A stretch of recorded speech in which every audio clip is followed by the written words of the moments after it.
All right, so here we see resolving power microscopes. I'm not sure, resolving has to do with the smallest size you can ascertain. So just the naked eye, you can see down to the thickness of a human hair. And with our light microscopes, you can take that down to a bacterium. And with an electron microscope, you definitely need an electron microscope to see what these critters are, which you can probably tell. These are viruses. Now we've done a lot of work with the light microscopes.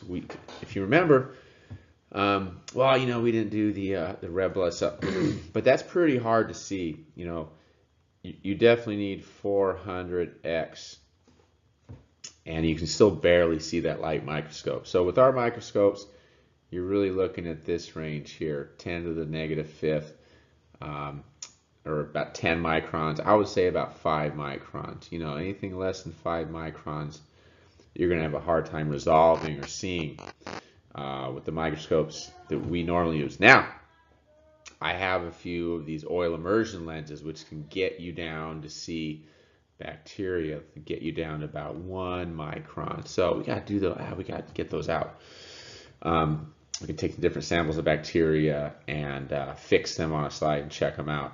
But if you want to see viruses and things at the atomic level, molecules, and the subcellular structures, like really see ribosomes, ER, you're going to need to have electron microscope, and that's when, later on, like this right here is an electron microscope, and you can see that resolving about 1 micron right there.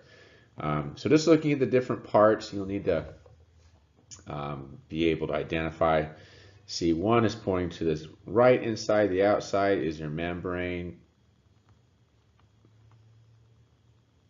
and 2 on the outside, bacteria have a cell wall. Sorry, let me get that. Hopefully my handwriting will improve right here. And something that's not being shown is that you can have small little structures on the outside called pili. It's not being shown. And then something else that isn't shown. Let me go purple. Oh, oh, struggling right now with this. So the outside edge, like encasing it, can be something called a capsule. That can be really important. Bacteria, they clump together, and that's part of their strategy to survive and counter any kind of chemicals or any kind of outside threat that's looking to take them down. They're widely. And number 3 here, all this kind of stuff in here, that's the nucleoid, not the nucleus, okay? So definitely not the nucleus. We don't have a nucleus in bacteria. We have no encased structures, any structures inside bacteria that have membranes surrounding them. But you have this really fundamental molecule. It's just kind of being shown here. It's all over the place. Really small, called a ribosome, to make proteins. S-O-M-E. Sorry about the handwriting.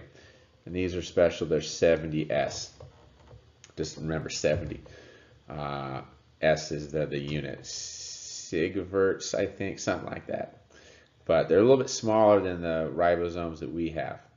And remember, just MMA. So if you want to figure out how big that thing is, you take your handy ruler, you measure how far apart those 2 bars are. Say it's 15 millimeter.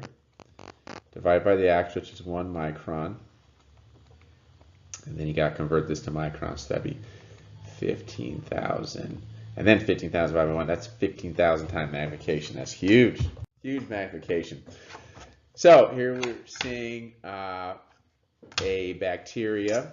And I have helpfully or unhelpfully blocked off the outside part. It's the very inside. And what do you think it is on the very inside? 2 words we'll write down here. PM, plasma membrane, or just the membrane. Sometimes we want to be specific about the plasma membrane because there are other membranes inside cells, not bacteria. But when we get to eukaryotes, if you're talking about that outside membrane, you want to say plasma membrane. So it'd be good to do. Nice little souvenir mug right here. This is where my little sister got married. Very, very special day. Getting married to and now her and her husband have a little boy who's 1.5 years. Very special. And the outside part we just saw earlier, cell wall. But we also talk about one more thing, starts with a C. Capsule could be there. All right. And you'll see the chromosome copies itself. You have a big loop basically, and boom, this area starts copying. Boom, it made a copy. And then gradually you'll see this, and you'll see 2 new loops. But here you have these 2 new loops pinching off, and that has a special word for it called binary fission. Binary fission. That's how bacteria divide. And very, very cool electron micrograph image of a plant cell. And let me tell you why. You'll see this structure kind of dominating the middle. And that's a feature you'll see just in plants, and that's called the vacuole. Usually we call it the large central vacuole. And that expands, contracts based on how much moisture the plant has.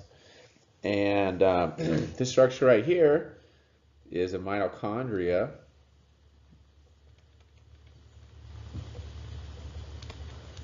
Usually we draw these, this jelly bean shape, and then all these membranes, this folded membrane. When you actually see it, like most things, it just looks like a circle. And you're like, huh? Sometimes you'll see little membranes. You'll be like really freaked out. Sometimes it'll look just straight across. Typically, you see some circular like that's going to be a mitochondria, but it could also be lysosome. But normally, a lot of lysosome, not always, stain a dark color when they do it under electron micrograph. Normally, that'll be clear, and you won't be asked that, be too far confused by it. Here, another characteristic, one of the 3 characteristic parts of a plant cell, this would be the chloroplast. So we have the chloroplast, a large central vacuole, and one more feature that differentiates plant cells from animal cells is a cell wall. I guess I have that here, cell wall. I already had it. And then right inside that, remember the membrane. Or, especially here, this is the eukaryote, we should designate that plasma membrane. And we would not be, see where my, there we go. We would not be complete unless we look at kind of the big main part of a cell. Look at this. And you have these little chunks, little darker striations through it. This is your nucleus. See, also very big, right? Large size. Almost gets confused for that central vacuole, but you can see it has a general circular structure, and the central vacuole can move around, look kind of weird or different there. Nah, irregular.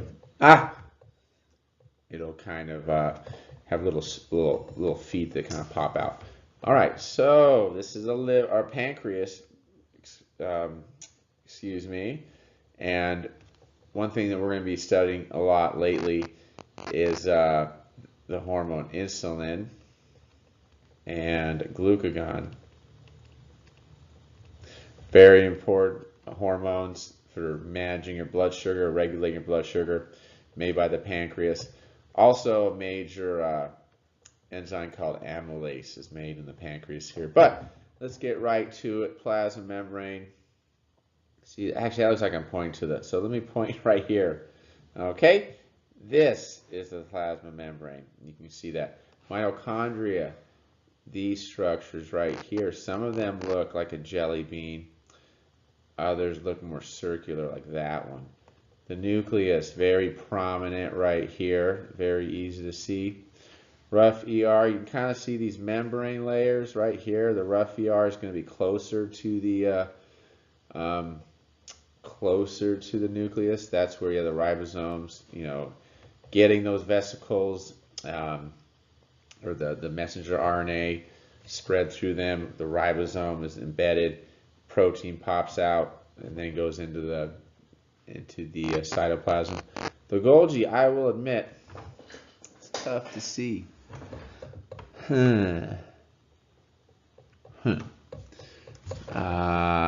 Yikes. Usually you'll see kind of these kind of little flattened out pieces of membrane. I just don't see anything. I drew my own. Whew. Yeah, that looks more like ER to me. It might be hidden behind my face, but I previewed this and I didn't really see anything. So we'll skip that. Like I said, if you get this on a test, on the IB exam, it'll be more prominent, obvious. I pulled this from somewhere. I guess I forgot to check that it had the Golgi. And the vesicles, which could be making various proteins, like insulin or glucagon or amylase, those are right here. They're pretty easy to see. They're nice and stained. So you want to draw a prokaryotic cell. Include these aspects: cell wall, pili, flagella. Make sure 70S. I get the page number, and I do something like this. Okay, make sure you clarify 70S, unlike what I did. And I think I wanted to add. See, I got the pili. I want to add point out this is a capsule. There can be a capsule surrounding it. Did I label this? This squiggly line, that's the flagella. So make sure you have that, and nice and labeled. And then make sure you also draw a eukaryotic cell. I would say, make sure ADS ribosomes are labeled good. And something like this. Free ribosomes, I'll also say ADS. Smooth ER, right? Sorry, rough ER, leading to smooth ER further out. And then usually the Golgi, what happens is, the RNA comes out, goes through the rough ER, and the protein gets made on this ribosome. The protein then gets put into a little vesicle, then goes into the Golgi, and then it changes as it moves through the Golgi. And then you have the finished protein, and then it'll either stay in the cell or move out. Anyway, that's something you don't need to know right now. But make sure you got all those parts.